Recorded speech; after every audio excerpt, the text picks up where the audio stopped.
Chapter 21. Psychological Blindness. Adolf awoke. He was still blind.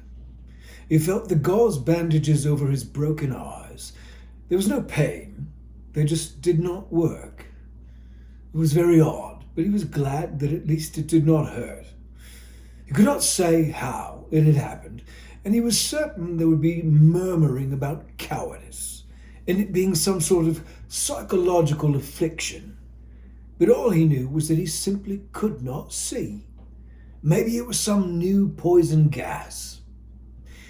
He recalled moving forward with the infantry toward the Canadians. He remembered seeing the men on each side of him advancing. Then it all went black. There had been the usual nerves before the major ordered them over the top. Nothing different about this time than the other 15 times he'd been part of an assault. But before they followed the barrage toward the Canadian trenches, something odd had happened to Adolf. Young Klaus Stoller had been beside him at the sandbags. While the sergeants prowled up and down behind them like sharks, Adolf's breath shortened. He began to feel as if a crushing weight was pressing down on him. He grabbed at his chest. Was he having a heart attack? A cold sweat broke out on his whole body. He felt it saturate his undershirt and underpants. He grasped at his collar and found his dog tag hanging there by its leather cord. He snatched the locket off and stared at it. He realized that Klaus was watching him, a look of concern growing on his face. Adolf, geht es dir gut? Adolf, are you all right? Adolf shrugged, uncertain. Yes, fine. I don't think I'm going to make it. What? Don't be an idiot, Klaus whispered. They'll shoot you for sure. Adolf knew that Klaus was right, but he was fairly sure that he was right too. Take my identity tag. Klaus just stared at him, not understanding. It filled Adolf with rage. He wanted to turn his bayonet on Klaus. Take my identity tag! He thrust it out toward Klaus. Give it to my family if I die. Tell them I was a good soldier. Tell them I was brave. Klaus was not sure that he wanted to lie to anyone's family. He knew as well as Adolf did that Adolf was not a good soldier, nor a brave man. He was barely likable. Klaus rolled his eyes and accepted the tag. Better to shut Adolf up than to let the upset turn into a full-fledged fit. Klaus tucked it into his breast pocket. Yes, sure, of course. Then the whistles blew, and they clambered up out of the trenches, following the barrage toward the goddamn Canadians. Adolf's breath was coming in sharp gasps. He saw the bright muzzle flashes of the Canadian rifles. Then above them, a star shell exploded, bathing them in light. Adolf stopped and stared up at it. He glanced back down and saw Klaus running on ahead. Adolf could not help himself. He dropped to his knees. Someone grabbed him by his field jacket. Get up! Are you shot? Get up, you fucking coward! He recognized the voice of the first sergeant, but he could not see him. Adolf had suddenly and utterly gone blind. Sergeant, help me! I've been blinded! I can't see! The sergeant released him with disgust. He'd always known that Corporal Hitler was a coward and a malingerer at heart. No one shouted from the rooftops more about their patriotism and pride than a useless piece of shit did. For a moment, he considered shooting Adolf. He had every legal right to do so, but in that instant he chose not to. He would report the little tit and let the court-martial tie him to a tree and shoot him. He did not need any unnecessary dead men on his conscience. Leave it to the random chance of a firing squad. Coward, he growled. Then he pressed on toward the Canadian trenches, leaving Adolf alone with his yellow belly. Adolf had lain down then and drifted off to sleep. He was certain that once the battle was over, the stretcher bearers would find him and take him back. The first sergeant was welcome to his own opinions, but all Adolf knew was that his miraculous blindness had just saved his life. Adolf woke sometime the next day. During the heat of the afternoon, he drank a little water from his canteen. There was no sound beyond the whisper of the unseasonably hot breeze. He unbuttoned his collar and remembered that he had given Klaus his identity tag. He would have to find him after he got out of hospital and get it back. The first sergeant would not be happy that he had let it go missing. He lay back down and slept again. When he awoke the second time, he felt the cool dampness of night coming on. He sensed a presence, but he was still entirely blind. "Hello." There was a momentary silence. Then a hand patted him on the shoulder. "Hello, Adolf."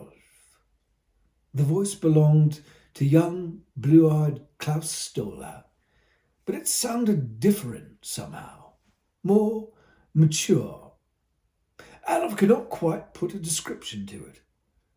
"I'm so glad you survived, Klaus. Do you still have my identity tag?" "Alas, no, brother Adolf. I have given it to another." Adolf's face creased with consternation. "Don't fear," Klaus said. "We will find him and take it back." How does that sound? Adolf was frustrated. That did not sound as good as Klaus simply handing him back his identity tag. But it was acceptable. "Come," said Klaus. He felt Klaus take his elbow and help him to standing. "Where are we going?" "On an incredible adventure. Come and see." Adolf wanted to say, "I can't see, you fool, I'm blind." But he held his tongue. Klaus was being very nice, nicer than he had ever been prior to last night. So Adolf held his new friend's hand and blindly followed his gentle lead into the night. And now, in Talmos town square, in the heat of the afternoon, seated by the fountain, Adolf was still blind and all on his lonesome again. He was terrified. He said a devout prayer that Klaus would return soon.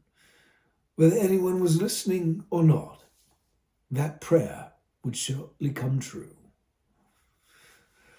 Renoir led the way along a small gauge railway line. The burst of energy they had exhibited as they left the depot had exhausted itself, and they were all now suffering under the load of rations, arms, and ammunition. The pace had slowed to an unsteady slog. They arrived at the base of a little hillock and found themselves looking up at a British railway gun on the tracks. It was surrounded by a large pile of spent 12-inch shell casings. Neat stacks of fresh shells were in the small train car behind it. High explosive, shrapnel, star shells. On the hill, overlooking the gun, were dead men and women. They had been impaled on timber, then hoisted up in a perfect half circle around the gun emplacement. Some were German, perhaps a third of the remainder were civilians and poilus. The rest were British artillerymen, the battery's detachment. Renoir surveyed the horror. "Sweet Christ." "How much further is it?" asked Durand. "Not far. If we must cross no man's land, then not more than 2 kilometers. Durand looked toward where the sun was dipping behind the clouds. The horizon and night were much closer than he would have liked. "You're sure we can shelter there?" asked Durand. "As sure as one can be." "Well, then let's hurry up and get there." The column moved past the impaled dead bodies quickly, a last surge of energy pricking them onward, jolted by the sight of the scattered dead, longing to leave them behind and not yet join them in their silent, still slumber. No Man's Land was a kilometre of trenches, mud, and shell craters. They passed a handful more dead bodies, but saw no sign of anyone living in the British trenches. When they arrived with the German lines, they found a true horror. The smell engulfed them first. The front line of zigzagging trenches was filled with enough blood to completely cover the wooden duckboards that served as a walkway. They stepped through the grotesquerie of the ankle-deep ichor and into the east-west fire bay that led from the front to the rear lines. It was there that they found the font from which the stream of blood had flowed. They were stacked in as perfect symmetry as imaginable, like rows of pale white cordwood ready to be put to the fire. They filled in the trench 8 feet deep from bottom to top for 100 meters. It seemed as though they had been packed into this gash on the Earth's surface to fill it to its pre-war brim, returning the land to its natural elevation and order. The dead men had been stripped naked and exsanguinated. A quick inspection by Francois revealed that the topmost victims' throats had all been carefully slit. The same could be assumed of those that underpinned them. There could not have been an ounce of liquid left in any of the corpses, yet most of the bodies showed no sign of struggle, as if they had submitted to the final cut without hesitation. Durant's column came out of the trenches and made their way past the bizarre flesh construction. They found a possible answer to why these dead had bowed before their killers. They lay just behind the German reserve trench. Men, perhaps 100 strong, armed in uniforms of all the nations who had been on hand for this great war. They were still, no hint of breath or life, but like Harry Moss's corpse, and just as the dead bodies of the Highlander and his companions in the meadow, their attitudes were those of frozen deep slumber, and not the penultimate sloppy sleep of death. The pall that hung over the little company was summed up as James vomited his guts into the mud. Isaiah grabbed him by the arm and pulled him to standing. "No time for that, bumpkin. Get your ass moving before you wake these motherfuckers up, losing your okra all over the place." The sun was headed for departure. They picked through the camp of the dead, quick and quiet, as if fearing that Isaiah was right, that any untoward action might truly wake the dead. When they left the dead men behind, Renoir broke into a run, racing against the setting sun to reach his shelter.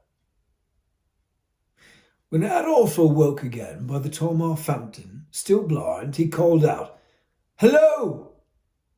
There was no answer. He knew it must be evening because he felt the low sun on his face. He reached out and his hand touched something cold and still that made him recoil. He had touched death enough times since the war's advent to know the stiffness and heavy emptiness of a corpse when he made contact with one. Adolphe cringed and leaned away, as far from it as he could get. "Hello!" Still no answer. Klaus must have gone somewhere, perhaps for food. Adolphe was beginning to get hungry. Hopefully Klaus would return soon with food and not leave his newly dear friend Adolphe sitting alone next to dead bodies next time. It would give Klaus a stern talking to when he returned. Adolphe began to fantasize about Klaus arriving with soup and bread and butter, schnitzel and a nice mustard sauce. It made his mouth water and his belly rumble. When he felt the last warmth of the sun's light fade, he began to lose heart. Perhaps Klaus was not going to return. When it had completely set, he felt a coldness, run through his whole body. Then he heard a stirring, sudden, all around. It made him think of a nest full of cockroaches awakening and stretching their legs. It shot him through with fresh terror. But then a familiar voice came through it all, calming him. "Hello, Adolf." Klaus had returned. Adolf tried to ignore that the voice came from right where he had touched the corpse. He succeeded. Klaus helped him to his feet, then Adolf let his dear, dear friend lead him onward into the night. As the last rays of golden and strawberry sun touched her stones, the Chateau de Blois was glorious and lovely to behold. The manor stood proudly on an estate that, at first glance, seemed untouched by war. The grounds were now unkempt, but the gardens were still flowering, and the structure itself remained an exquisite example of 14th century high Renaissance architecture. It married all the tenets of the Vitruvian triumvirate, firmatus. She had weathered the test of time beautifully. The foundation and the bones were strong and showed no sign of decay. If anything, the aging process seemed to have matured and strengthened the chateau, making it even more impressive. Utilitas. It could not be said that she had not provided a utilitarian function in every incarnation throughout her existence. She had served the original owners, the Landau family, exceedingly well, hosting French and foreign nobility in the salon for centuries, including, according to some reports, the bon vivant American Benjamin Franklin on at least one debaucherous, licentious occasion. In the early hours of the war, the French had commandeered her. Overwhelmed by the German advance, they surrendered the chateau bloodlessly only days later. German high command had enjoyed occupying it for a time. Kaiser Wilhelm himself had ridden to the front in his gleaming Mercedes 3795 and pillaged its wine cellars before determining that the chateau was too close to the front lines to provide the sense of serenity that was needed to successfully conduct his grand campaign. So with small regret, he and the German general staff had passed it on to the German Medical Corps, whose ranking doctors happily took it as their own. With the Red Cross flying on its flagpole and a matching cross painted boldly on the roof, they avoided becoming victims of aerial assault or targets for the British artillerymen, which helped them sleep soundly each night. The latest foreign dignitaries to call it a temporary home. And last of the Vitruvian triad, Venustatus.